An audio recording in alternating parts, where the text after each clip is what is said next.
So here's another recursion example we're going to look at. In this simple program here, we declare variables for a base and an exponent, and we print out base raised to the power of exponent is, and we use the math power function which does exponentiation. So we're raising base to the exponent power, in this case 2 to the 4th. When we run this, we get 2 to the 4th is 16.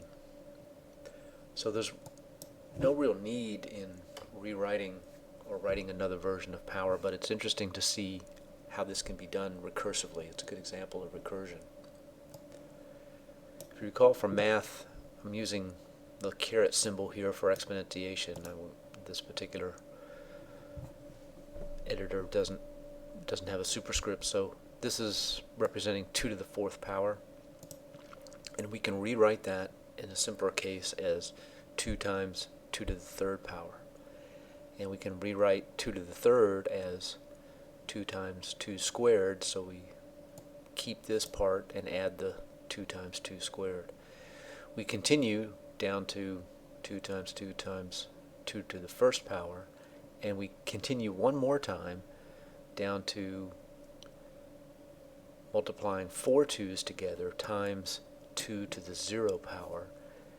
And for exponentiation, this is the stopping case because anything raised to the 0 power is defined to be 1. So I end up with 1 times 2 times 2 times 2 times 2, which is 16. So let's see how we might write this recursively.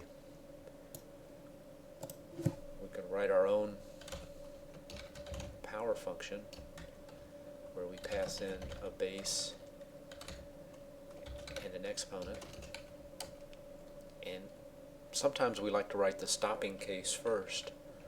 When do we want the recursion to stop? Now we've already pointed out that anything raised to the 0 power is 1. So if exponent equals 0, return 1. Else, we're going to return the base times the recursive call to our power function, but with the exponent reduced by 1. So here we have the base times a call to our power function, our exponentiation, but with the exponent reduced by 1. And we'll continue this over and over until we reach the stopping case where the exponent is 0, and then we'll backtrack through the recursion and do these multiplications. So we can replace then the math POW function with our own recursive power function, and we should get the same result. 2 to the 4th is 16. Let's trace through this. I think it's useful to understand recursion by tracing through this function call and simulating stack frames. So I'm going to copy this code here.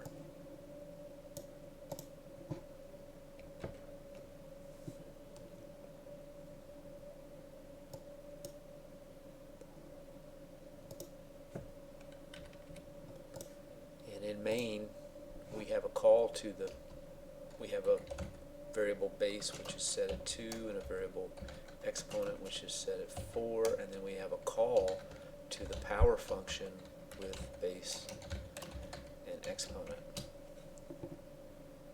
And keep in mind those are local variables, so don't confuse base and exponent, the local variables in main, with the parameters to the power function. Even though they have the same name, they're separate variables that can have different values. So here we're going to call the power function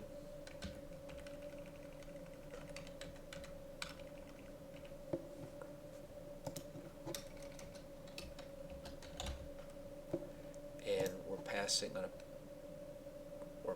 in a base of 2 and a base of 4.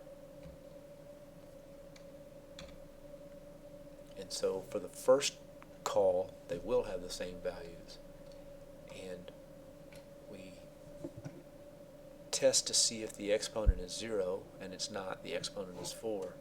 So now we want to return 2 times a call to power with, then we can put the numbers in or the variables in, but it's going to be 2 and 3 this time. It's going to be base and exponent minus 1. So then in the next stack frame,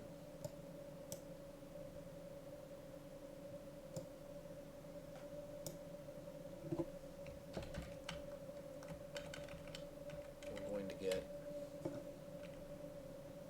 the base stays the same, but the exponent is now 3.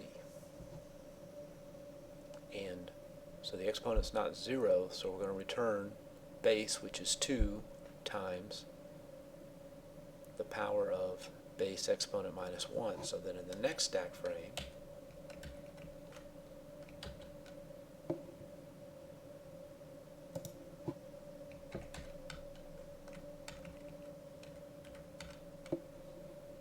we get an exponent of 2.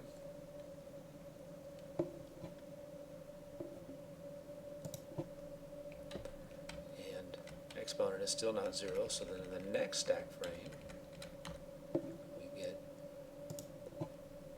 exponent of 1, so exponent minus 1 here, 2 minus 1 is 1.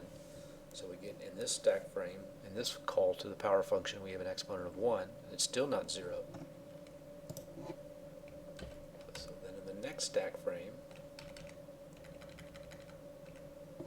we're calling this, and it's the exponent here is 1, so 1 minus 1 is 0, so here the exponent would be 0.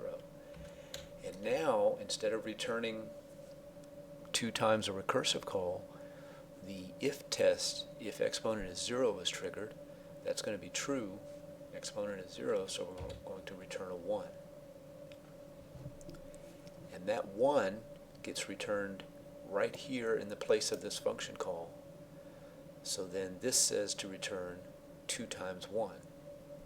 And that 2 gets replaced right here in this function call, and that says to return 2 times 2. And that value of 4 gets returned in the place of this function call, and I get 2 times 4, which is 8, and that 8 gets returned in the place of this function call, 2 times 8, which is 16, and that 16 gets returned in the place of this function call, which is here in our code, and that's what's printed out. So let's write these values in.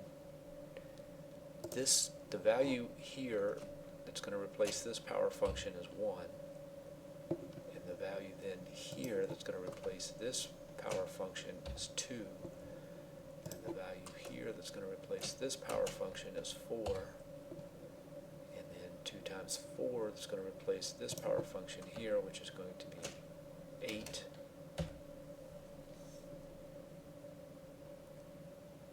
And then 2 times 8 is going to replace the call to this power function, and that's how we get the value of 16. So this is another recursion example, not only how to write the recursion, but how to trace it and verify that it's doing what we expect it to do.